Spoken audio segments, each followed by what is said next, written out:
नमस्कार, आप देख रहे हैं बोलता हिंदुस्तान। मैं हूं अंकित राज। बोलता हिंदुस्तान की टीम बेगूसराय आ पहुंची है। बेगूसराय से महागठबंधन के उम्मीदवार हैं तनवीर हसन। हम उनसे बातचीत करेंगे और जानेंगे कि इस बार वो कौन से मुद्दे हैं जिन पर वो चुनाव लड़ रहे हैं और बेगूसराय का माहौल क्या है।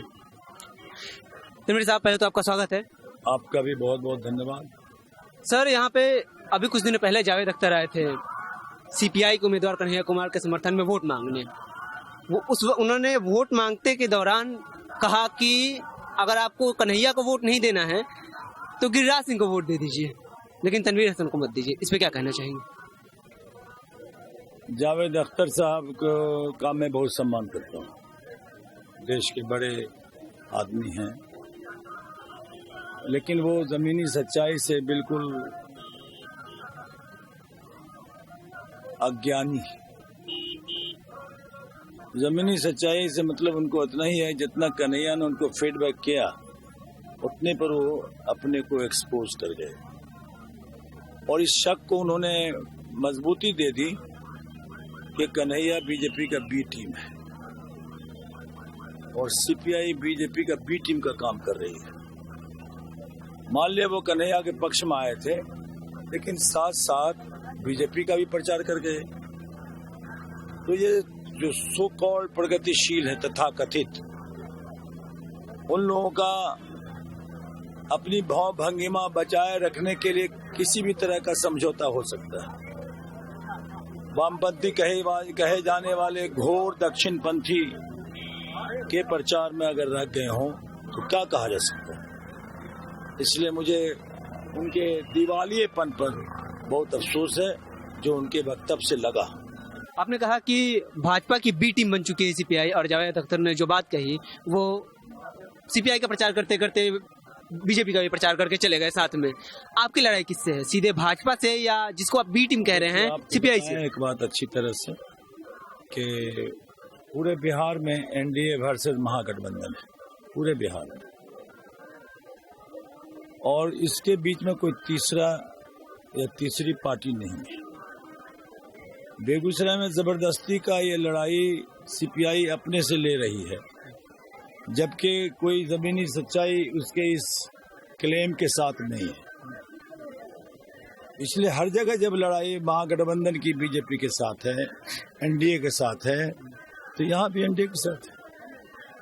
सोशल मीडिया पे लगातार एक तरह का माहौल बनाया जा रहा है कि जो कन्हैया दलितों की पिछड़ों की आवाज उठाता है उसको महागठबंधन ने टिकट नहीं दिया और अपने उम्मीदवार को जो पिछली बार भी थे इस बार दे दिया, जबकि कई उम्मीदवारों के टिकट इस बार कटे भी हैं। तो तनवीर हसन साहब का भी तो कट सकता था। ये सब बातें निगेटिव है।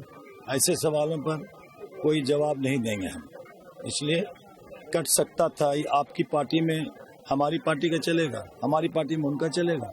फिर आपको क्यों आग्रह है, जब आप ही मैदान में हैं, लड़ रहे हैं सामने में, तो ये कचोट क्यों मन में आ रहा है कि कट के हमको मिल जाता? क्यों?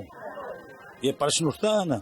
इसलिए आप भी प्रश्न करें तो जरा प्रश्न की जांच कर लें कि प्रश्न क्या कर रहे हैं। जरूर सर, हम उनसे भी ये सवाल पूछेंगे जैसे आपसे पूछा है। बेगूसराय के लिए आपकी रणनीति क्या है? आपको क्या लगता है कि बेगूसराय की क्या जरूरतें हैं जिन्हें आप पूरा करेंगे अगर आप यहाँ से जीतते हैं तो? देखो यार, हम लोग पुराने राजनीतिक कार्यकर्ता हैं। बेगूसराय के पूरे एटमॉस्फेयर में अपने राजनीतिक प्रयासों के लिए हम लोग जाने जाते हैं।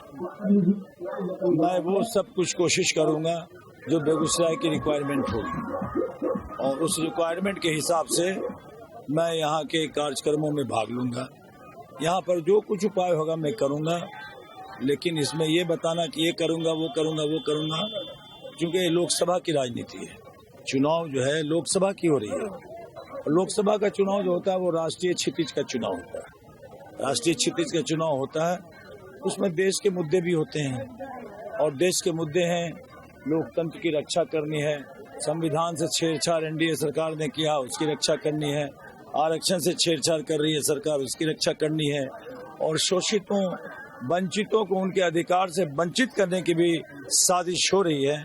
हम इस सवाल पर भी हमारा मुद्दा है, और लालू यादव जो हमारे नेता रहे हैं, जो हमेशा से शोषितों पीड़ितों की आवाज बन करके रहे हैं, उनकी आवाज में आवाज मिला करके जो लड़ाई आगे बढ़ेगी तेजस्वी यादव के नेतृत्व में, उस लड़ाई के हम हिस्सा हैं। इसलिए हमारे मुद्दे उन तमाम सवालों के साथ निहित हैं।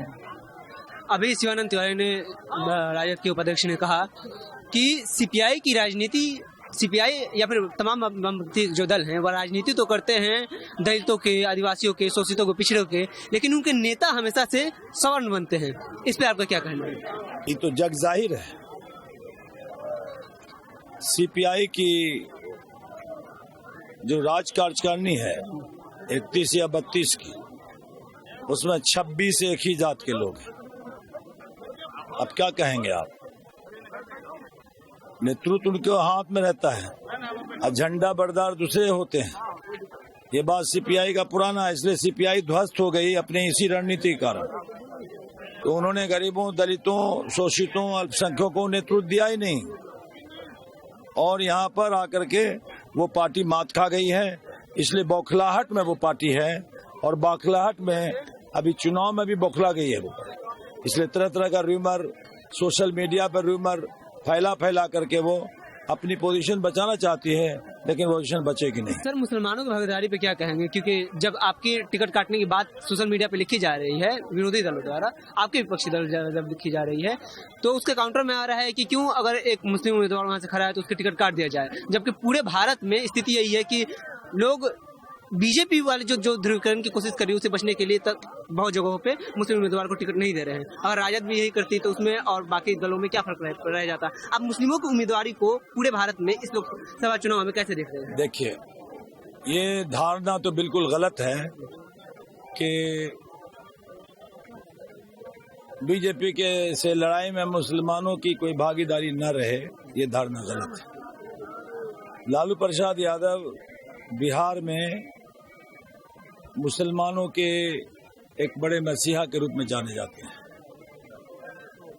और ये कन्हैया जो आज अपने को क्लेम कर रहे हैं मोदी विरोध का, लालू प्रसाद यादव से बड़ा विरोधी, लालू प्रसाद यादव से बड़ा सांप्रदायिकता के विरोध में खड़ा होने वाला कोई व्यक्ति देश में नहीं है। ये समय और इतिहास ने प्रूफ कर दिया। इसलिए आप लोग इस बात से अच्छी तरह अवगत हो जाएं कि लालू प्रसाद के साथ मुसलमानों की भागीदारी पिछले 25-30 सालों से है, और वो रहेगी।